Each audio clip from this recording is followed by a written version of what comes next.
دا د نن د ټولو نه اهمه جمله ده. کوم کس چې د خپل کار روزګار عزت نشي ساتلی بیا دنیا به هم د هغه عزت نه کوي. دا پخه خبره ده. کوم کس چې د خپلو ملګرو د خپلې کمپنۍ د خپل نوکرۍ یا د خپل کاروبار په عزت نه پوهېږي نو زه تاسو ته لیکلی در کوم چې داسې کس بیا د بل نه د عزت امید دې نه ساتي. عزت لکه د یو کشت په شان وي، نن به ورکوې سبا به روزي. دا یو ساده شان کلیه ده. غنم 4-6 میاشتو کې تیارېږي. راو صاحب د وریجو 100 میاشتې وي، د سبزیانو 100 میاشتې وي، دنیا وغیره خو په 100 ورځو کې تیارېږي. یوه خبره یاد ساتئ، موږ چې په کوم کار کې یو دا فصل په 100 کالو کې تیارېږي، دا به 100 کاله اخلي. د 100 کالو نه مخکې دا هډو ممکن نه ده. مانه لیکلې واخلې، دا مانه په پوخ کاغذ لیکلې واخلې. که تاسو خپل بچو له هم رزق حلال ګټئ نو 100 کاله صبر وکئ. ما به په ماشوموالي کې چرګه د اګونه بار بار اوچتوله چې بچي پیدا شو که نه. یو جلباز سړی نور څه کولی شي علي صاحب چې چرګه په اګو کیني دی به پاسوي چې څه وشو.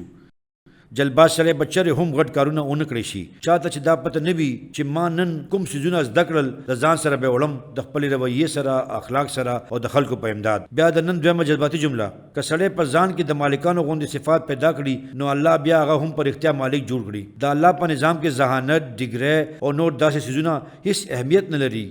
الله خو د یو سپی نه هم امیر تیمور جوړولی شی. تاسو تاریخ وګورئ، تاسو ته په خپله پته ولګي خلک په بره تللی دي خو د خپلو اقدارو او خوبیانو سره. د خدای په نظام کې داسې پیمانې نشته، بلکې دا پیمانې د دنیا په نظامونو کې دي چې خلکو ایثار کړو، شکست مو وخوړو او ومو ګټله. د خدای په نظام کې داسې پیمانې نشته، بلکې دا پیمانې د دنیا په نظامونو کې دي. که مقام وي او توفیق نه وي نو بیا داسې کس به د خلکو دپاره د عبرت نښه وي. ډېر مثالونه دي. تاسو د هر میدان د عروج زوال کې سیر واخلئ، د میډیا کې سیر واخلئ، د لسو کاروباري کورونو نمونه بدله زه خایم چې پرون چرته و نن چرته دي. طنز نه کومه، بلکې په هر میدان کې داسې عروج او داسې زوال وجه سوه. هر هغه خوبۍ سره چې تاسو بره وړی شي دعا غواړئ چې خدایا دا خوبي اوس قایمه او دایمه هم ولري. روره بره تلل خو آسان دي، لاړو هلته اوسېدل ګران کار دی. نو دا رویه، دا اخلاق، دا شاباسي، دا دلاسه او دا مینه هغه رسۍ بونی چې ښکاري خو نه، لیکن هغه څه کوي خلک د ځان سره تړي. نو بیا ټیمونه څه کوي؟ خپل بهترین صلاحیتونه او توانایانې تاسو ته درکول شروع کړي. نو بیا هغه کارونه کیږي کوم چې تاسو په وهم او ګمان کې هم نه وي. داسې کارنامې وشي. قدرت خو مونږه پیدا کوي هم په ټیمونو کې، د یوې مور د ګېډې نه، د یو شکور نه، په یوې کورنۍ کې، په یو خاندان کې چې کوم سړي سره خپله کورنۍ هم په یوه لار نه ځي نو هغه که چرې یوې بلې سیارې ته هم لاړ شي نو څه پې. دا زمونږ ذمهداري ده. که زمونږ په یووالي کې زمونږ د ملک او قام فایده وي دا زمونږ ملک دی. یوه خبره یاد ساتئ، که چرې زمونږ درېمه پیړۍ سبا بیا غلامان وي نو دا به زمونږ ګناه وي. ولې چې دا وخت زما په لاس و. که زما راتلونکي نسل خوار وي نو دې کې به زما قصور وي. که موږ دا نه ګڼو چې دا ملک زمونږ دی. زما ډېرې مشاهدې دي. زه په کولمبو کې وم، بیا زه مخکې کینیډا ته لاړم. په دنیا کې د بودا د مقدس ویښتو 2 ځایونه دي. یو په کینیډا کې ډېر لوی ټیمپل دی، هلته پروت دی.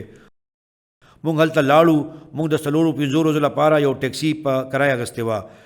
ډرایور موږ سره به و او زموږ ګایډ هم هغه و. هغه ته لږه ډېره انګریزي هم ورتله.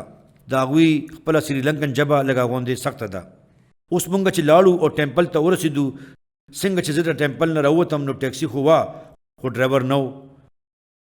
د هغه یو عجیبه غوندې لکه څنګه چې د سریلنکن کرکټ ټیم لوبغاړي نامې وي نوم یې و ډي سیلوا غوندې.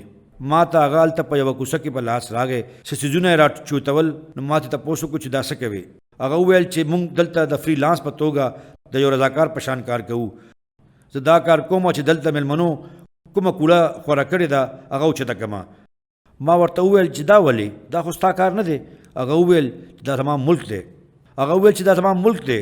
چې ملک زما دی نو ذمهواري هم زما ده. زه دا ولې ووایم چې دا به فلانې کوي او دا به فلانې. ګوره چې تر څو پورې موږ په خلکو کې دغه رنګ اونرشپ پیدا نه کړو تاسو ته د خپل طاقت اندازه اړ شته نه. موږ د خپل طاقت اندازه هلته لګوو چېرته چې موږ د یو پولیس والا سره په مقابله یو. دا ډېره وړه خبره وه. د طاقت اندازه چرې هم تخریبي نه وي، بلکې د طاقت اندازه همیشه تعمیري وي.